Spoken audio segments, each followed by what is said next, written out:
Book 1, Genesis, Chapter 1, In the Beginning. A friend of mine tells me the United States government is planning to kill us. He further claims, as fact, there is no omnipotent God who created everything in the universe. It's a conspiracy, Paul McEwen says, and I am thankful to learn at least some of my friend's news, because I am invested in the no-God business. The last time I saw the inside of a church the year was 1969, our mother insistently dragging my sisters and I off to Sunday school, a time when the only miracles of any interest to this 10-year-old boy were happening on the moon and inside Shea Stadium. Never one to tremble before the Word of God, it came as no surprise in 1994 to learn he was as much flesh and bone as I was, albeit somewhat taller. His name was Anu, Paul told me. U means heaven, and An was his name. So he was An of heaven, and he was more than twice as big as you or me. I ran this information through the steel trap while Paul paused briefly to load a small pipe bowl with marijuana, packing the pungent weed with an efficiency and elegance born out of years of practice.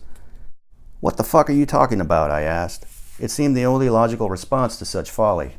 Paul's lungs momentarily held the reply, his words finally arriving swathed in smoke. "There are forces battling over our freedom as a species that's been going on for millennia," he croaked. During the ensuing histrionic respiratory fit, Paul emptied the pipe's spent remnants on my front porch railing and eventually won the fight that reclaimed his voice. "Our ancient forefathers knew full well of the battles that raged for and against our behalf. We are unaware of it today. We have become so deceived that we don't see what's going on in these organizations." "What organizations?" I demanded to know. "The ones that run the world, the big governments and major corporations. They're being steered in a direction to keep the human race from uniting. Do you want a hit of this stuff?" I declined his offer and suggested it might be wise for him to start at the beginning, fully aware Paul would be more than happy to oblige. I had not seen much of Paul McEwen since we graduated high school and grew in different directions. Paul was into a second marriage, driving a United Parcel Service delivery truck, and trying to get his own aerospace company off of the ground. I was still single, rebounding off an 8-year relationship and working in a toilet factory with renewed dreams of becoming a writer. But our meeting was not a reunion to update our personal lives. We spoke of ancient history and a future Armageddon, of a deteriorating Earth environment and evidence of an elitist conspiracy to enslave the peoples of the world. Paul had a problem and a business proposal. I didn't know it at the time, but I was about to become a rocket man. "We're all going to die here very shortly. Do you know what's happening to this planet?" It wasn't a question I was prepared to answer. Like most of my generation, we assumed a few benefit rock concerts could patch the hole in the ozone layer. I, on the other hand, was confronted with more personal and immediate concerns than global ruin. For example, my skull was emerging from underneath a receding hairline, a natural process seemingly accelerated by my station in life. No amount of encore performances by Pearl Jam could reverse this trend. "The ecosystems of this planet are far more damaged than we have been led to believe. If something is not done immediately, and I mean immediately, it's going to be too late. Things are going to collapse in the next few decades, and all hell is going to break loose. We're talking mass starvation, horrible epidemics." "It's already happening," I interrupted. "I'm saying it's going to affect us even here, in our hedged-in little country called America." I scratched my bald spot and felt a wave of déjà vu wash over me. I had been here before, not here on this front porch, but rather in a 1968 Pontiac Firebird, parked in dim sanctuary beneath a dead streetlight across the road from Paul's childhood home in probably 1975. We passed a marijuana pipe and watched the show on the picture window where Paul's retired preacher for a father obliviously paced the living room floor, doubtless working himself into a lather over the whereabouts of his wayward son.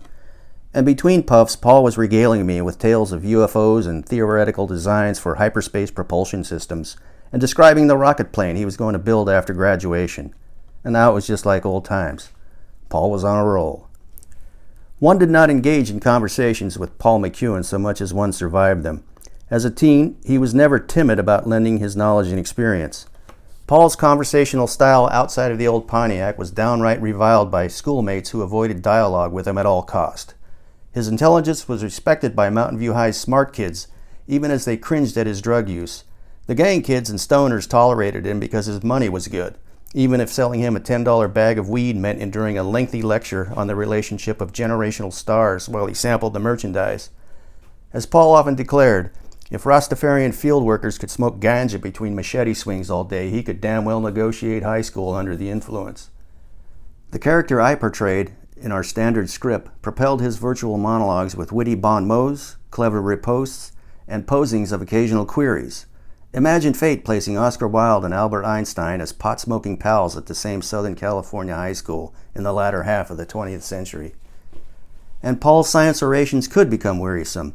My own patience for his windy demeanor was considered mysterious and even weird by our contemporaries, yet I found Paul did possess an expressive intellect that served as something of a reprieve from the inanity of typical teen banter and was relatively painless when combined with Budweiser and marijuana. If and invariably when his scientific soliloquies became overly aggravating, there was always the volume knob on the Pontiac's FM radio. I kept an 8-track tape of the Rolling Stones album Exile on Main Street in the easy access of the glove box for that inevitability. So when Mick Jagger loudly pleaded, "I don't want to talk about Jesus, I just want to see his face," it meant I'd heard enough talk of electrical fields of matter flowing in the interstices of the ether between us. I'm tired of hearing about it, Paul, for now.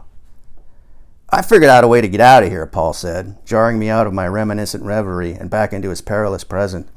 "I've put together a team of rocket men that can do it. All we got to do is come up with some capital, and then we're out of here." Paul wasn't kidding about the rocket men. In fact, he was never one to josh about anything. Over the years, he had shrewdly assembled a rogue team of aerospace engineers, scientists, and machinists to, at relatively no cost, build and fly his high-powered rocket designs from the deserts of California, Nevada, and Arizona. He was sincere about leaving, too. I already knew Paul's ultimate dream was to fly in space, but now his goal was planetary exodus. I would find his position difficult to quarrel with, considering his current views of an oppressive grip on mankind by an alien presence and the murderous intent of Uncle Sam. Paul even had a solution to his financing dilemma. I was going to help him raise the capital to build a starship, to fly away, for forever. My own worldview had undergone dramatic changes in the 3 months since I reclaimed my confirmed bachelorhood and walked out of Kathy Saraceno's apartment for the last time.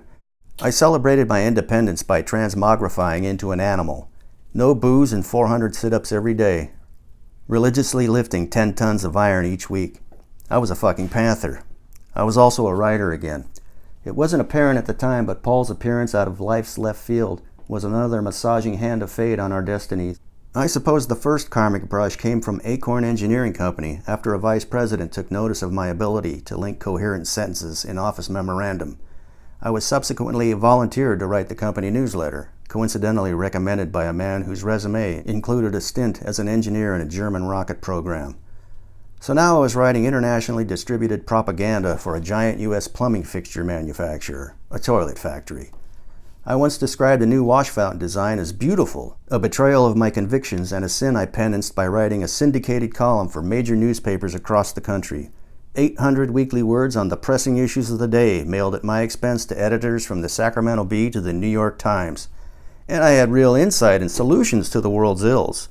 I suggested, for example, that gay military service personnel be issued glow-in-the-dark condoms to at least give some early warning to nervous heterosexual soldiers trying to sleep in a darkened barracks.